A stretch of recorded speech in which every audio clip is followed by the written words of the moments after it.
Type खबरस्तान है, एक ही model, पूरे एक मॉडल कंपाउंड बना को हरिया कलर का पेंट, मालूम होना ये हमारी ही घर को, क्या बोला, हमारी घर को दूर से दिखना, ये हमारी घर, क्या बोला, ये वक्फ बोर्ड की प्रॉपर्टी, अल्लाह की प्रॉपर्टी को तो दूर से देखे तो शैतान को दिख जाना, ये नहीं भाई हल्ला कलर का छोड़ो लोगों को।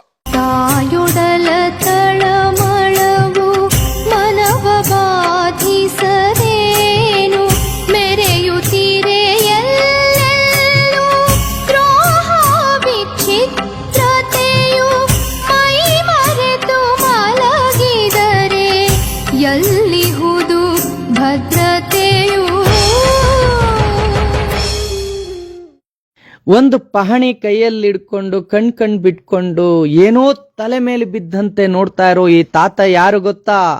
ಈ ತಾತ ಇನ್ನಾರು ಅಲ್ಲ, ಮಹಾನ್ ಜಾತ್ಯಾತೀತ ತಾತ, ಭಾರತದ ಬಹುದೊಡ್ಡ ಜಾತ್ಯಾತೀತ ತಾತ ಈತ ಯಾಕೆ ಈ ರೀತಿ ನಿಂತಿದ್ದಾನೆ ಗೊತ್ತಾ ಇವತ್ತು?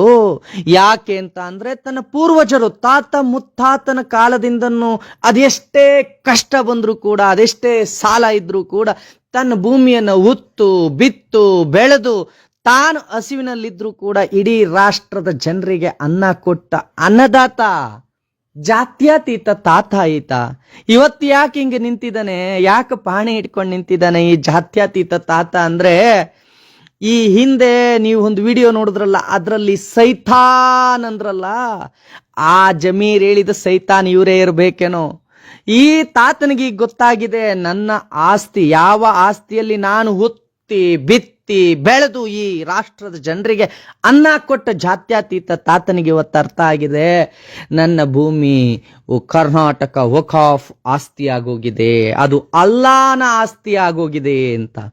ವಕ್ಫ್ ಕಿ ಪ್ರಾಪರ್ಟಿ ಜೋ ಹೈ ಯೇ ಅಲ್ಲಾ ಕಿ ಆಸ್ತಿ ಹೈ. ಜಾತ್ಯತೀತ ತಾತನಿಗೆ ಇವತ್ತು ಅರ್ಥ ಆಗಿದೆ, ಇದು ಅಲ್ಲಾನ ಆಸ್ತಿ ಆಗಿದೆ, ಆ ಆಸ್ತಿಯ ಪಾಲಿಗೆ ನಾನು ಸೈತಾನ್ ಆಗಿದ್ದೀನಿ ಅಂತ ಇವತ್ತು ಅರ್ಥ ಆಗಿದೆ. ದಿನ ಬೆಳಗ್ಗೆ ಆದ್ರೆ ನಾನು ಆ ಜಾತಿ ಈ ಜಾತಿ, ನಾನು ಆ ಪಕ್ಷ ಈ ಪಕ್ಷ ಅಂತ ಕಿತ್ತಾಡೋ ಹಿಂದೂಗಳೇ, ದಯವಿಟ್ಟು ಕೈ ಮುಗಿದು ಬೇಡ್ಕೊಳ್ತಿದ್ದೀನಿ, ಜಾಗೃತರಾಗ್ರಿ.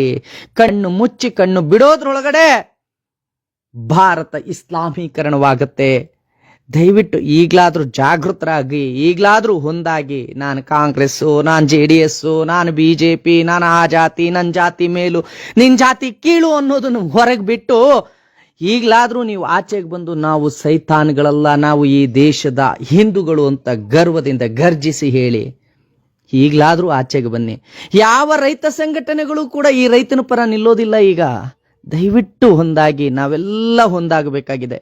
2017 के अंदर सिद्धरामैया साहब गवर्नमेंट का एक आदेश करिए, क्या कर को आदेश करिए, जहां मुसलमानों की आबादी ज्यादा है, मुसलमानों को अगर खबरस्तान की जरूरत पड़ी, गवर्नमेंट कोर्स से तो भी पर्पस को रंदे वो जगह उनको अलॉट करना. बाई चांस मुसलमानों की आबादी ज्यादा हो को अगर वहां खबरस्तान नहीं है, DC को डायरेक्शन गवर्नमेंट आदेश कर कोई वहां पैसे देखो खरीद को जगह देना, अगर को आदेश कर कोई उसका हमें भरपूर हमें फायदा उठाना कि नहीं उठाना. जैसा मैं बीदर के अंदर गया था, नसीर अहमद साहब, सलीम अहमद साहब बीदर के अंदर गए थे साहब, मई जब्बारदान चेयरमैन साहब बीदर के अंदर गए थे. टोटल 30 खबरस्तानों को प्रपोजल दिए थे बीदर डिस्ट्रिक्ट के वास्ते. हमें जैसा जाको मीटिंग कर रही 24 खबरस्तानों को जगह सैंक्शन कर दिया. 2013 के अंदर चीफ मिनिस्टर बनने के बाद वो 400 करोड़ ग्रांट को अगर डबल करते तो कितना होता था? 800 करोड़ होता था. 3 गुना करते तो भी कितना होता था? 1200 करोड़ होता. उन्होंने हमारे को 3200 करोड़ रुपए ग्रांट कर दिया. 400 करोड़ से 3200 करोड़ रुपए ग्रांट कर दिया. अगली बार जो है, अगली बजट के अंदर मैं उम्मीद रखता हूं इंशाअल्लाह वो 5000 ग्रांट करेंगे करके मेरे को उम्मीद है. अब मैं इतना बात कर रहा हूं, यहाँ सीढ़ी से नीचे उतर तो नहीं मंजा मालूम नहीं. अल्लाह हमने मौका दिया, अल्लाह की घर की आस्ती जी बचाओ जी, उसे अल्लाह के वास्ते बचाओ, अल्लाह के वास्ते भीख मांग तुम्हें, तुम ना एज ए मिनिस्टर बन को तुम ना भीख मांग तुम्हें, ये कुछ कारनामा कर को दिखाओ. अल्लाह के हशर मैदान में जाको गट को अल्लाह को जवाब देंगे, अल्लाह मियाँ तुम्हें मुझे ये जवाबदारी दिए थे, ये जवाबदारी में ये फलाना काम कर को, फलाना ये काम कर को तुम्हारी आस्ती में बचा कर को अल्लाह के पास जाको गट से सीधा सीना छोड़ को, सीना चौड़ा कर को अल्लाह के पास जाको पूछेंगे.